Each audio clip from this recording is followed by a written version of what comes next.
When it comes to adult animated shows, you either really like them or get really repulsed by them. There's only no in between.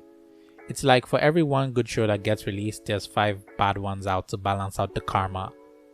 It really hurts the overall perception of them, as in most cases it just boils down to tons of swearing, crass, edgy humor with references here and there. It ultimately boils down to a complete waste of your time, and it leaves me wondering who they make these shows for.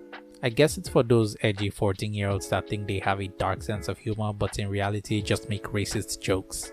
It's that perception that has led me to completely overlooking a lot of the adult shows that come out these days. However, that was different when I came across Tear Along the Dotted Line, a short little animated show on Netflix. With quite the name, it leaves you wondering just what it's about. Well, Tear Along the Dotted Line, or as it's called in Italian, this.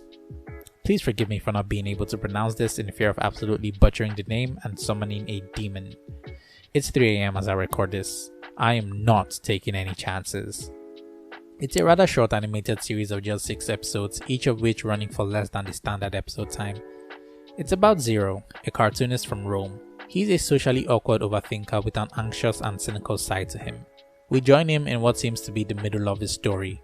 He, along with his 2 other friends, are preparing for a trip that he really doesn't want to be a part of for reasons unclear to us, the viewers, which I won't spoil by the way. Zero serves as the main character and the narrator. Throughout the show, he's constantly narrating to us, sharing his thoughts as well as his anxiety-induced spirals, all the while trying to distract himself and the audience from whatever it is he's desperately trying to not talk about. And I have to say, this makes him such a compelling person to follow. We get to hear and see everything from his point of view. All the other characters are voiced by him trying to imitate them, except for his personified conscience that takes the form of an armadillo, and Alice, a girl who he hasn't heard of for a while, so he gives her a robot voice. Even some of the characters are seen as not human. Heck, even his mom is depicted as a chicken. Following him as he goes through the day is just a treat, as you look forward to hearing what he has to say about literally anything. He takes the most mundane situations and completely overblows it. And the best part is, everything feels so relatable. He depicts situations in such details that you swear you've been in the exact same spot. Like hitting that like button and subscribing. That make you so relatable. Wink wink.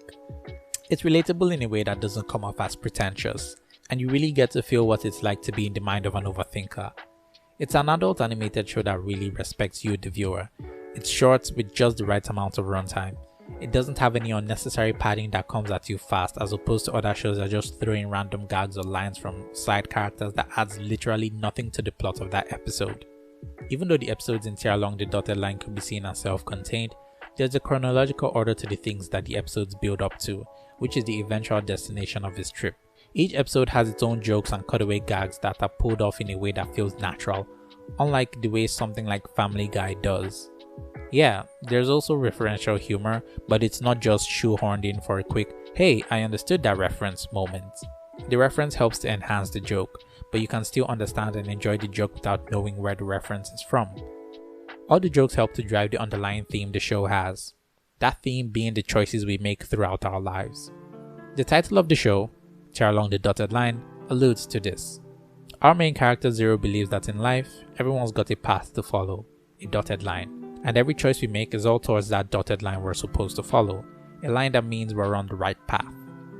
It's one that's pretty existential, as he constantly worries if he's on the right path and making the right choices as he overthinks literally any choice given to him. A good example of this would be when he pondered about what type of pizza he'd get.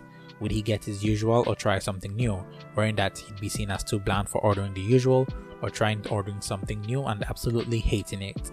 It seems like a minute thing, but it's something I personally relate to. It touches on a lot of aspects about adult life in a way that feels all too real. The subjects it handles are in a way that isn't sugar-coated. It gives it to you raw and straight. It's really thought-provoking and somewhat comforting knowing that there's someone out there going through the same things I am. It doesn't paint the many thoughts and situations of adulthood as black and white and doesn't objectively tell you thinking in one particular way is wrong, something that gets shined upon in the final episode, which I won't talk about because I genuinely believe this is one show you should see for yourself. It makes you feel like all your thoughts are valid, treating you like an adult, which is ironic because a lot of us go into adulthood not exactly knowing what the heck it is we're doing, so we just wing it most of the time, hoping everything somehow sorts itself out as we continue on our respective dotted lines. So if you've got the afternoon to spend, I highly recommend you give this one a shot. It's just 6 episodes, all running under the standard episode time. It's definitely time well spent. Let me know what you think about the show in the comments below. I welcome any and all comments. This has been your very favorite slice of bread, signing off.